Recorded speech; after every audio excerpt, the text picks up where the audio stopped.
Just want to show you something about my plants, you know, as it relates to us. Dino kale right here. This dinosaur kale is doing beautiful. It's ready to harvest. I got some romaine lettuce right here. Romaine lettuce is ready to harvest. Right, those are mature plants. Collards, these are teenagers. All right, they're still young.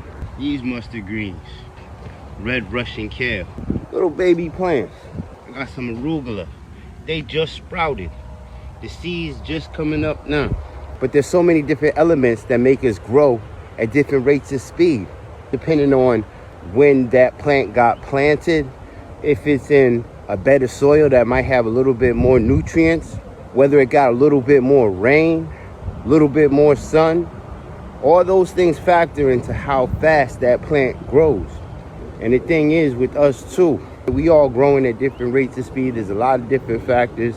So don't judge your success looking at someone else's success. Those little baby arugula plants can't look at those big old dino kale and say, man, you know, I wish. They just got planted. They gonna get there. So don't look at the person to the left or right of you. Stay focused on what you're doing. Don't compare yourself to other people's success. There's a lot of different factors. The main thing is effort and attitude. So stay rooted. Keep growing. Bless.